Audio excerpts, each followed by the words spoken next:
Comment එකක් ඇවිල්ලා තිනවා කියවලා බලමු. අක්කේ ඔයා ආයෝ කියන්න එපා. හොල්මන් කතා.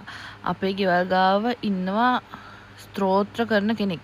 මම ඔයාගේ හොල්මන් කතාවක් මගේ යාළුවෙක්ට කී ඉන්නකොට මම ඔයාගේ හොල්මන් කතාව මගේ යාළුවට කී ඉන්නකොට එයා කිව්වා ඔය හොල්මන් කතා ඇත්තනම් ඒ ආත්මේ ඇහි පිල්ලම් ගහන පළක්කුවට අපි ගාවට එන්න පුළුවන් කියලා. මම මේ කියන හොල්මන් කතා ඇත්තටම ඇත්ත. ආවුතුදින් කරන්න දෙයක් නැහැ. උඹලා හින්දා මගේ ජීවිතෙත් නැති කරගන්න වෙන්නේ මට. හරි කමන්න. අද යන් අපි අපේ අලුත් හොල්මන් කතාවට. මං ඉතින් බයයි ඒකයි අර දවස් දෙකක් අර දවසක් කියන්නේ එහෙම කියන දවසට මට නිින්ද යන්නේ නැහැ. කියන දවසට නිින්ද යන්නේත් නැහැ. හැබැයි කියන දවසට ටිකක් සැනසීම ඉන්න පුළුවන් ෆෝන් එක බොබ හරි. නැත්තම් හි බැලනවා මෙහි බැලනවා සද්ද ඇහෙනවා ඇඳයට සද්ද ඇහෙනවා මෙන්න මේක හෙල්ලෙනවා පේනවා සීන් තියෙනවා කියන්නත් බයයි. කියන දවසට මම මෙහෙම නංගිව හරි මල්ලිව හරි ළඟ තියාගන්න. අයියා. ඔය ඉන්නේ අපේ ගෙදර කළු අයියා. රැත්නම කියන්න හොඳ නැහැ. හරි අපි යන් කතාවට. ඉතින් ඔන්න අප්‍රේල් මන්ත් එකේ වෙච්ච කතාවක්. ඉතින් මෙයයි මෙයාගේ අයියට තමයි මේ සිද්ධිය වෙලා තියෙන්නේ. ඉතින් මෙයා හරි විහිළු කියන්නේ විහිළුවෙන් තහළුවෙන් ඉන්න ගර්ල් කෙනෙක්. ඉතින් එයාගේ කතාව එයාගේ යාළුවෙක්ටවත් කියන්න දුතම මට කියලා තියෙනවා. මොකද යාළුවා එයාව විශ්වාස කරන්නේ නැයිලු. මොකද ඒ තරමට මෙයා විහිළුවෙන් ඉන්නේ හින්දා. ඉතින් මෙයාගේ අයියටයි මෙයාට තමයි වෙලා තියෙන්නේ. දවසක් කොහමද අප්‍රේල් 28 කියලා තමයි මට එයා කිව්වේ. ඒගොල්ලෝ තාත්තගේ අයියා නැති වෙලා තියෙනවා. ඉතින් මේගොල්ලෝ තාත්තගේ පැත්තේ නෑදෑයන්ට කැමති නැහැ. තාත්තගේ පැත්තේ නෑදෑයන්ට කැමති නැති කට්ටිය ඉන්නවා නම් කමෙන්ට් එකක් දාගෙන යන්න. මම නම් මගේ තාත්තගේ පැත්තේ නෑදෑයන්ට අම්මගේ පැත්තේ නෑදෑයන්ට මාර ආදරේ. ඉතින් කොහොම හරි මේගොල්ලෝ කැමති නෑලු. මෙහෙම හැම මිනිහම එක වගේ නෙමෙයි අපේ කට්ටිය හොඳ වුණාට අනිත් කට්ටිය ඒගොල්ලෝ කට්ටිය හොඳ නැද්ද දන්නේ නැහැ. ඒකනේ ළමයි කැමති නැත්තේ. හරි කොහොම හරි ඒ කතාව ඉවරයි. කොහොම හරි මේගොල්ලෝගේ තාත්තයි අම්මයි උදේම ගිහිල්ලා තියෙනවා. ඒගොල්ලෝ මල ගෙදර. ඉතින් මේ දෙන්නා ගිහිල්ලා නැහැ. මේ දෙන්නාම ගෙදර තියලා තමයි ගිහිල්ලා තියෙන්නේ. ගෙදර කවුරුත් නැති ඉන්නේ. මොකද චුටි බල්ලෙක් ඉඳලා තිනවා මේගොල්ලෝ ගෙදර. ඉතින් ඊට පස්සේ මේ දෙන්නාව තියලා ගියාට පස්සේ මේගොල්ලෝ රජමගුල්නේ. ඉතින් ඔන්න ඉතින් යාළුවෝ කතා වෙලා තියෙනවා. හවසට මියුසිකල් ෂෝ එකක් බලන්න යනවා. මේ දෙන්නෙත් මියුසිකල් ෂෝ එකට යන්න එහෙම හිතාගෙන ඉඳලා නැහැ. හැබැයි ඉතින් හදිසියෙන් මේගොල්ලෝට යාළුවොත් එක්ක යන්න වෙලා තියෙනවා. ඒක තිබිලා තියෙන තල්වත්තක කියලා තමයි කියන්නේ. තල්වත්ත නම් අදාළ වෙන්නේ නැහැ මේ කතාවට. හැබැයි තල්වත්තක තිබිලා තියෙන මියුසිකල් ෂෝ එකේ ඊට පස්සේ මේගොල්ලෝ ගිහලා බාලලා ජොලි කරලා යාළුවොත් එක්ක ගෙදර එන්න පිටත් වෙලා තිනවා. මේගොල්ලෝ ගිහලා තියෙන වෑන් එකේ ඒගොල්ලෝ දන්න අයියා කෙනෙක්ගේ. මේ දෙන බයික් එකේ අයියාලා ගෙදරට ගිහලා බයික් එක දාලා තමයි වෑන් එකේ ඒගොල්ලොත් එක්ක මියුසිකල් ෂෝ එකට බාන්න ගිහලා තියෙන්නේ. ඊට පස්සේ එන ගමන් ඒගොල්ලෝ බඩගින්නක් ඇවිල්ලා තියෙනවා. ඉතින් බඩගින්නක් ඇවිල්ලා ඒගොල්ලෝ නතර කරලා තියෙනවා පොඩි සයිවර් කඩේක කන්න. පස්සේ කොහොම හරි මේගොල්ලෝ කාලා තියෙන පරාටයි චිකන් හොදි එක්ක තව මොන හරි හොද්දා.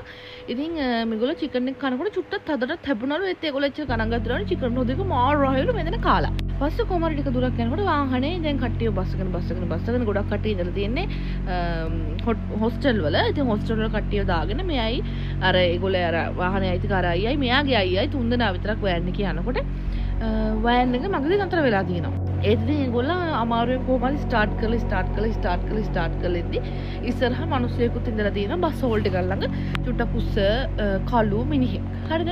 ඉතින් ඔහොම වෙලා මේ දෙන්න ඊටසේ කොහොම හරි ස්ටාර්ට් කරගත්ත පාර මේගොල්ලෝ අර කොල්ලයි ගෙදරටම ඇවිල්ලා ගෙදරට ආවට පස්සේ ඒ කොල්ලලා ගෙදර එයා ඉන්න කියලා. හරිද? කොහොම හරි කෑම දෙකකුත් අරගෙන ඇවිල්ලා තියෙනවා. මොකද පහවදා උදේට කන්නත් එක්කවට කෑම තිබිලා නැහැ. මොකද අම්මලා ගෙදර නැහැනේ. ඒකින්ද මේගොල්ලෝ පරාට කාලා කෑම දෙකකුත් අරගෙන තමයි ඇවිල්ලා තියෙන්නේ. රයිස් දෙකක්. ඊට පස්සේ කොහොම හරි අර කොල්ලයි ගෙදරට ගිහිල්ලා ඒ කොල්ලා කියලා ගෙදර ඉන්න අපේ ගෙදර අද ඉන්න තාත්තලා අමර නැති ඉඳ යන්න එපා කියලා. ඊට පස්සේ මේගොල්ලෝ කියනවා නෑ අපි යන්නම් එහෙමයි කියලා. අපි එහෙම ඉන්න කැමති නැහැනේ. මේ දෙන නෑ අපි යන්නම් එහෙමයි කියලා බයික් එක අරගෙන බයික් එකේ දෙන්නත් එක රෑ 12ක් පහු වෙලාවලු ඇවිල්ලා. ඒ එනකොට මගදී ආයිත් බයික් එකත් නතර වෙලා. ඊට පස්සේ බයික් එක නතර වෙලා බලනකොට අර වගේම ඉස්සරහව බස් හෝල්ඩ් එකේ අර වගේම මිනිහෙක්ලු.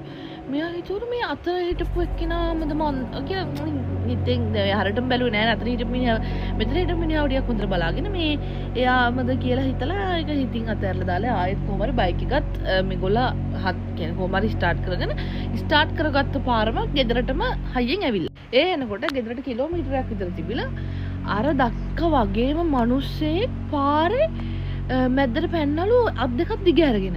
ඒත් මේගොල්ලෝ එක් ගණන් අරගෙන දෙන්නත් එක්ක ඇවිල්ලා තියෙනවා. පස්සේ කොහොම හරි මේගොල්ලෝ ඇවිල්ලා ඉවරලා අයියා අඟ හොදාගෙන එනකන් නංගි කාමරේ ඉඳලා තියෙනවා. මේ අපේ ගෙදර වගේ. මේ පේනවනේ අර පූසා. ඔය බෑ කරන්න බෑ බයි හිට. මෙයා හිටින තරම මවුදෙනවා. හරි කොහොම හරි දෙන්නත් එක්ක ගෙදර ඇවිල්ලා අයියා නාන්න කියලා තිනවා නංගි කාමරේ ඉඳලා තියෙනවා. මේ අයියා නාන ගමන් නංගි කෝල් එකක් කරන් තියෙනවා. නංගි හලා හෙලෝ ඇයි කියලා. ඊට පස්සේ අහුවට පස්සේ කියලා මේ පොඩ්ඩක් ඇවිල්ලා මේ බාත්රූම් එකේ ඉස්සරහ දොර අරපන් කියලා. අයියා නානවලු. ඊට පස්සේ නංගි හලා මේ මොකද මේ මට පිස්සු නෑ මට බෑ කිය. කොහොම හරි අයියා කියපු හින්දා මෙයා ඉස්සරහට ඇවිල්ලා දොර අරගෙන කෝල් එකේම සයිය කියලා දොර ඇරෙහුම දොර ඇරියද කියලා හැම ඌ දොර ඇරිය පේන දොර ඇරියනේ පොඩ්ඩක් කොහොම ඉඳහම මං එනකන් නාගෙන කියලා මම නංගිට කියලා දෙනවා. ඊට පස්සේ නංගි කියනවා හා කියලා ඉතින් නංගි හිතන මුට පිස්සුද මන් දන්නේ. බය වෙලා ඇති පාන්දරේ අම්බලත් නැහැ නේ කියලා නංගි ඉඳලා. පස්සේ කොහොම හරි දැන් කට්ටියම නින්දට ගියාට පස්සේ එයාගේ අයියාගේ මෙයාගේ කාමරේ එක මේකකින් වෙන් වෙලා තියෙන. කියන්නේ එක මොකක්ද කියන්නේ මේ බිත්තියකින් හරිද. ඉතින් මේ පැත්තේ නංගි ඉන්නවලු හැපැත්තේ අයියා ඉන්නවලු නංගි දැන් නිදාගෙන ඉන්නවලු බිත්තිය පැත්ත හැරලා. දැන් මෙයාට තේරෙනවලු කවුරු හරි මෙයා දිහා බලන් ඉන්නවා වගේ. මෙයා නිකමට මෙහෙම බිත්තිය පැත්ත හැරලා හිටපෙක මෙහෙ පැත්ත හැරලා ඉවරලා බලනකොට එයාට පේනවලු එයාගේ මොනවද මාළු ටැංකියේ ලයිට් එකෙන් මුළු කාමරේම එළිය වෙනවලු. ලයිට් එකෙන් මාළු ටැංකියේ එහා පැත්තේ දොර ළඟ මේ මොනවද ජනේලෙන් මෙහෙම එක්කෙනෙක් කවුරු හරි බලාගෙන ඉන්නවා. මෙයා බය වෙච්ච පාර කෑ ගැහුවලු. කෑ ගැහුවට කටින් සොද්ද එළියට එන්නේ නැහැලු. මෙයාගේ තාත්තා තමයි මේ මාළු ටැංකිය ගෙනත් දීලා තියෙන්නේ. මෙයා පාඩම් කරලා මහන්සි වුණාට පස්සේ ඇස් දෙකට සහනයක් දෙන මාළු දිහා බලාගෙන ඉන්න. ඒ මාළු ටැංකියේ චූටි එළියක් තිබ්බත් අර එයා ලස්සන එළිය දාලා හදාගෙන තියෙන චූටි එළියක් තිබ්බත් අර රැයට කදවරු වුණාම මුළු කාමරේම එළිය වෙනවනේ චූටි එළියනුත්. ඉතින් ඒ වගේ තිබිලා තියෙන මෙයා ඒලියන් තමයි දැකලා තියෙන කවුරු හරි බලන් ඉන්නවා වගේ. මෙයා එපිම කෑ ගැහුවලු. ඒ කෑ ගහලා ඉවරලා මෙයා ඇස් අරිනකොට ඇස් අරලා තියෙන නිින්ද ගිහිල්ලා උදේ.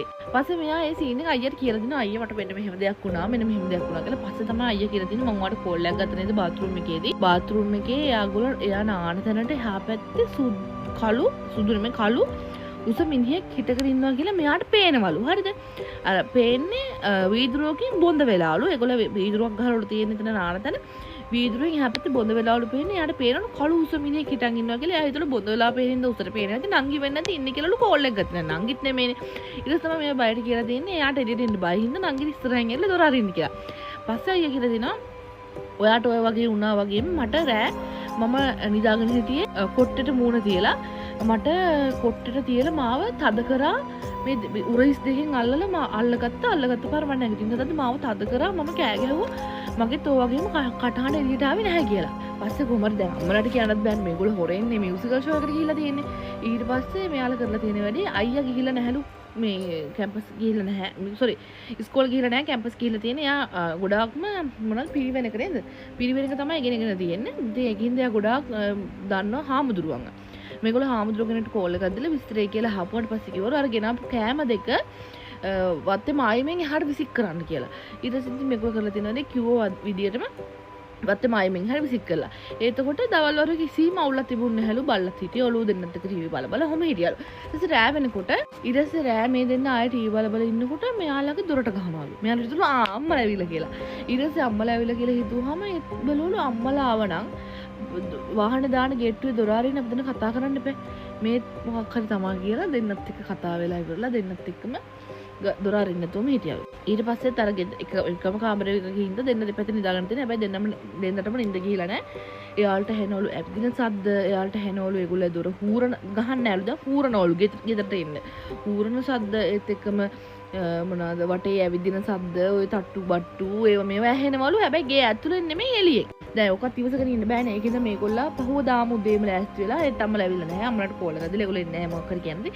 අම්මලා නැහැ. මේගොල්ලෝ ඊට පස්සේ ආයිත් පහවදාම ලෑස්ති වෙලා ගිහිලා තියෙනවා. ඒගොල්ලෝගේ හාමුදුරු ලොකු හාමුදුරු කෙනෙක් හම්බෙන්න අර පොඩි හාමුදුරු මෙයාගේ තියෙන කන්ටැක්ට් වලින් ලොකු හාමුදුරුගෙන් හම්බෙන්න. මේගොල්ලෝ ගියපු ගමන් ඇතුළට මෙතන වෙලවවලු මෙතන ගෙරි මස් කාලේනවා පන්සල් ගානේ උදව් ඉල්ලගෙන කියලා කෑ ගහලා එළියට දැම්මලු. මේ දෙනාට හිතා ගන්න බැලු මොන මගුලක්ද මේ උනේ. අපි දෙන්න ගෙරි මස් කාලා කියන්නේ මොනවත් කාලත් නෙමෙයි. ඒගොල්ලෝ දන්නෙත් නැහැලු. ඒ කියන්නේ ඒගොල්ලෝ දැන් හිතන්නේ ඉදා දවසේ කාපු ඒවා ගැනනේ. එහෙම මුකුත් ඇයෝ නෑනේ එහෙම කියලා. පස්සේ කොහොම හරි ඒගොල්ලෝ දුන්න දඬුවම තමයිලු මේ එතනට එන උදව් ගන්න හැම මිනිස්සුම ගියාට පස්සේ අන්තිම රිතුරන්නේ ඔය දෙන්නනේ. එතකොට එන්න කියලා කිව්වලු ඇතුළට. පස්සේ කොහොම හරි මේ දෙන්න එහෙම ඇතුළේට යනවා කියලා හිතාගෙන එළියේ ඉඳලා ඒගොල්ලෝ දුන්න දඬුවමත් විඳලා ඇතුළට ගියාලු. පස්සේ තමයි දැනගෙන තියෙන්නේ අයියාගේ යාළුවෙක් කුකුල් මස් කියලා එදා කවලා තියෙන්නේ හරක් මස්. රවට්ට තමයි දෙන්නේ ඒකයි චුට්ටක් හයියට හැපිලා තියෙන්නේ. ඊට පස්සේ කියලා දින ඒවා කාලා අරව අරන් ආපු හින්දා අමනුෂ්‍ය ආත්මයක් පස්සෙම ඇවිල්ලා තියනවලු මේගොල්ලගේ. එයාට ප්‍රාණයක් ඕන වෙලා තියනවලු. එයා ඒ ප්‍රාණය අනිවාර්යෙන් අරන් තමයි යන්නේ කියලා කිව්වලු. ඊට පස්සේ මතුරලා පස් ටිකකුයි මොනවද පරාණයන්නේ පරාණයක් අරගෙන ඊට පස්සේ ඒගොල්ලෝ මතුරලා වැරි ටිකකුයි බෝතලයකට වතුරයි පස් මතුරලයි ඔහොම දුන්නලු. පස් ටික ගෙදර එළියට ගහන්න කියලා අරයා ගියා. වතුර ටික ගේ ඇතුළට ගහන්න කියලා කිව්වලු. හරිද? අර බය වෙලා ලයිට්දන් ගියේ. ඉතින් ඒගොල්ලෝ එහෙම ඉවුවට පස්සේ නම් කිසිම ප්‍රශ්නයක් වුණේ නැහැ. ඊට පස්සේ ඒගොල්ලෝ කැම්පස් ගිහිල්ලා රාත් නිදාගෙන දවස් දෙක තුනක් ගිහිල්ලා පස්සේ ගෙදර එනකොට බල්ලා නැහැලු. ගෙදර ඇතුළට බල්ලව දාලානේ බල්ලා ටිකක් හොඳ වර්ගයකින් ඉඳ ගෙදර ඇතුළට දාලාලු යන්නේ. අනේ බලනකොට බල්ලා මැරිලා ඉන්නලු අර ළමයාගේ ඇඳ යට. එයාව තමයි අර අරන් යන්න ඇවිල්ලා තියෙන්නේ. අද විනාඩි 10කුත් ගිහිල්ලා වුණ. අදට එහෙනම් කතාව ඉවරයි. අසාසිත උපතෙන් ස්තුතියි.